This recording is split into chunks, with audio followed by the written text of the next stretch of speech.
A couple of times, no. So we need to then go ahead and get some data here to see if that is most of the time, right? Yeah. Okay, so at this point, we have the information we needed. We just need a tiny bit of chain lube on that shock shaft and let it dry. And then when you go for a ride, you'll have your dirt circle that will show you exactly how much travel you're using when you do a regular ride. Just like a regular medium-paced ride? Yep, exactly. Okay. All right, so now let's switch everything around and go to the front. Yep. Oh.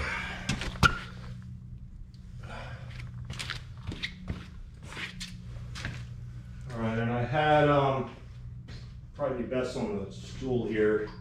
Would you like a floor view or a higher view? Where we are is perfect. Okay, great. I just need it to be a hair, so I need to see the front axle. I can There do we that. go, perfect. Yeah. That's money. Well, phone's trying to fall. There we go. All right, do you have a tape measure? I do, yes. Right.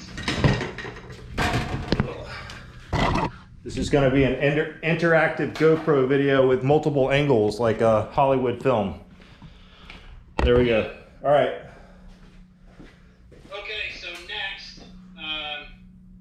oh, we've got that. All right, so I need you to measure from the joint of the dust seal down to the bottom of the black fork tube as the bike sits right now. Perfect. All the way down. It looks like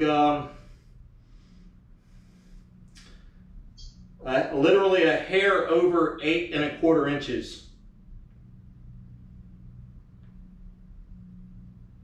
So at this point, 1 second. Yeah, no problem. So it was 8 1/4. Yes, sir. 8.25.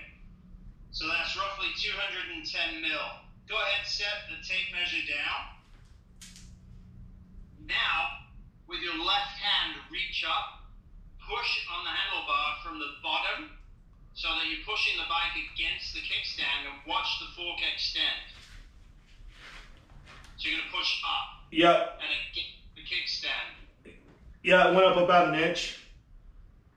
Right. So that would give us, when you fully extend it, the total amount of fork you have. Right? Yeah. Okay. Now we have to go against the total amount of travel that you actually are given by the manufacturer. Okay. So, do you know what that number is? I can find out in 30 seconds. I sorry, I didn't have that prepared. That's fine. Let's go get that number because this is all valuable stuff. All right, let's see.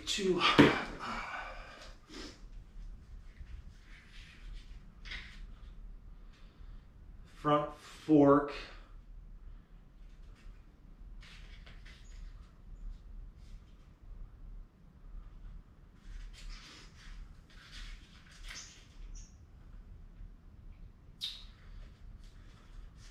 Maybe it would be in the back of the manual. Yeah. Might be under general specifications at the front. Let's see. Go ahead. Oh, here we go. Suspensions, Marzocchi fully adjustable hydraulic fork.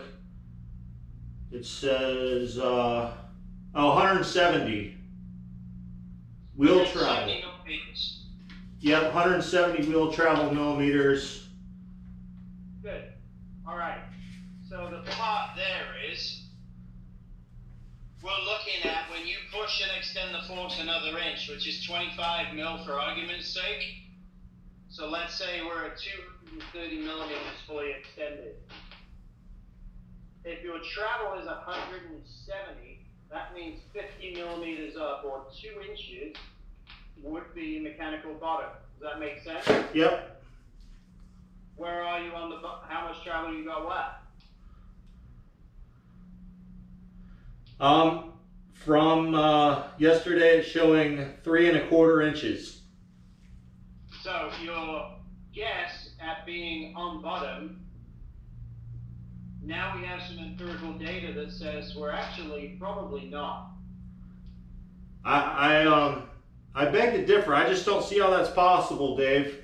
I mean, I was max brakes. Right. Okay, so go with me on the math. If you're fully extended at 230 mil, which would be 9 inches roughly. Yeah. And yep. If that's the total, yeah, 9 inches is 230 mil. So if your total travel is 6.5 inches,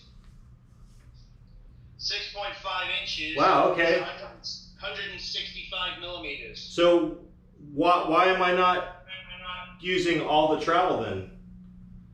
So either, a couple of things. One is, the book says you have so much travel, but when you measure the amount of fork showing that could slide, oftentimes you don't get it all. Okay. You get quite a bit less. I could see and that. The reason for that is to sustain rake and trail and braking stability. Yeah. If you went too deep in the stroke, then you're going to stunt and end up, right? Right. Because it's just no invert. Yeah, and it was feeling pretty deep, pretty leaned over. Right. So at that point, we need to know where our maximum travel is. So when you get back to the shop, you can have the boys do this with a tape measure and do it accurately.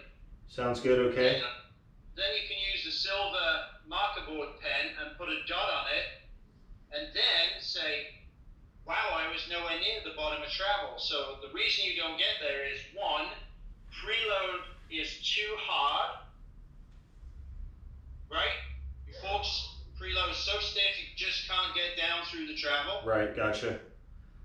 Your compression setting is too hard, so the rate of descent with oil going through the orifice is too slow. Okay. That makes sense? Yeah, yes, sir. Yep. Or three, your shock is so bloody soft, you're riding around, pivoting on the steering head, and the only time you get fork action is when you brake.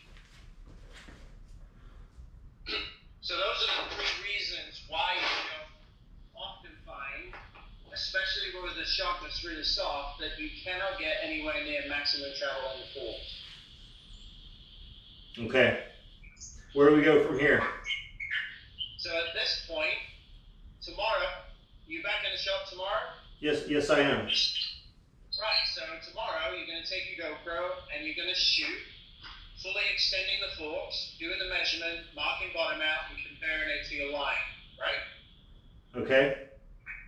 That would tell us where actually you are compared to maximum given what the book told you. Secondly, we'll know by the time you get to the dealership how much shock travel you're using. If you're using 100% travel, the chain loop that you put on the shock shaft will be invisible. The shock shaft will be 100% clean, and the need for a shock spring upgrade will be critical. Yeah.